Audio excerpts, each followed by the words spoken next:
Hey guys, welcome back to another video on custom rooms, and today we got the VoltageOs 4.2 in the house, and yes, I'll be talking about everything regarding its features, customizations, and of course its gaming. So anyways, if you are new to the channel, make a sub right now for this kind of videos and like this video. So yeah, let's get the video started. So firstly, for the settings UI, yes, same as Bliss. And for the about phone section,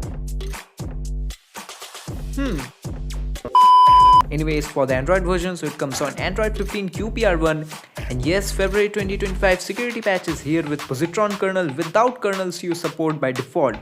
And by the way, the shout out for this ROM goes to Frost, who is the maintainer of this ROM, and as this ROM is maintained officially, so you will get OTA updates. So yes, that's all for the UI info. For the launcher, so you get the Voltage Home as the default launcher, and for the features, so firstly you can customize your icons from here, like changing the app icon pack along with the font and icon size. And by the way, you also get features like wallpaper scrolling and zooming along with some glance features. And if you notice that there's also features for the Google search bar, but you don't get any search bar in the home screen because this is a vanilla build. And by the way, I used the Next Apps core package to access the Google services, so the search bar features don't work. Now the app drawer features include force themed icons for those apps without Monet support, and yes, you can also control the background opacity of your drawer from here. For the recent menu features, so you get options like controlling the background opacity and checking the memory info, and yes, the other features are also included here. For the miscellaneous features, so you can hide your apps and games from here. So yes, that's it for the launcher. Now for the pre-installed apps, so firstly you get the MIUI camera, which works absolutely fine without any problem, and yes, aperture cam is also there. Anyways, you also get Dolby Atmos finally after a long time, and I really love the fact that the maintainer added the Xiaomi Dolby Atmos, which is my personal favorite because of its surround visualizer in movie mode. So if you flash this ROM, I'll definitely recommend you to use the Dolby Atmos if you are a music lover. You will seriously love it. Now as this is a vanilla build, so you don't get any Play Store by default, but I have flashed the Next Apps package to access Apps, and by the way, you get the USB dialer, which works fine without any problem for recording calls. And while we are talking about it, the device integrity also passes for Play Store, so you will not have a problem using banking applications. Now for the customizations part, so when you open settings, you get this tab called the Power Hub, and as soon as you open it, you get some decent amount of features, like firstly some features regarding the status bar, like customizing the clock, different battery styles, and even you can set whether you want to keep it hidden or not. Other than that, you also get network traffic indicator and some other features. Talking about the theming settings, so firstly I have something new like the wallpaper style, like you can enable blurs on your lock screen and home screen wallpapers. Like if I enable it and check my wallpaper, it gets blurred, and that looks really great.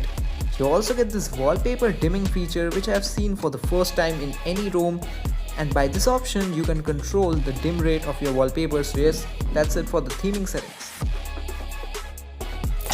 Now for the lock screen features, so you get the media cover art, which is nothing new, but it was removed in most of the ROMs since Android 14, but yes, you get it in this ROM, and even you can set blurs for the media cover art of your songs while playing music.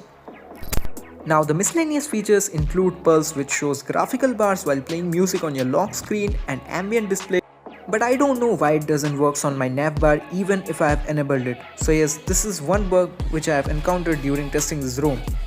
Anyways, for the component spoofing features, so you get Play Integrity Fix, and apart from this, you also get other spoofing features like Play Store, Google Photos Unlimited Storage, and higher FPS spoof for games. Moving back, you also get the Smart Pixel features and some head-up features for your notification.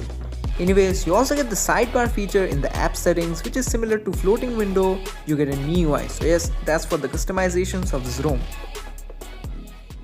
Now for the performance, so for the Antutu scores, it scored about 428K, which is really impressive, and the CPU throttled to 92% of its max performance, scoring a max chip score of 179K during the throttle test. So now if I talk about the gaming performance, so firstly you get up to 120 FPS unlocked on BGMI for smooth graphics, but you know I always test on 60 FPS for better consistency. So considering it, I got about 58 to 60 FPS while playing TDM matches even for longer sessions, and for the battery drain, so only 1 to 2% battery drain per match. So yes, I was really impressed by the consistency of this ROM. Now even if I talk about the battery backup, so I got about 8 plus hours of battery on normal usage, and even for heavy usage it was almost the same. So yes, if you are looking for a ROM with great battery backup and delivers a great gaming performance, so this would be a great choice. Now for my conclusion, so as I already told you that this ROM delivers great performance and battery backup with necessary customizations, so if you are fine with this, then I'll definitely recommend you to flash this ROM. I have listed all the file links in the description, so make sure to check it out. And if you don't know how to flash ROM, so I also have a tutorial link in the description, so make sure to check it out. Anyways, I hope you enjoyed this video, and if you did, please make a sub right now and share it with your friends. So goodbye and take care.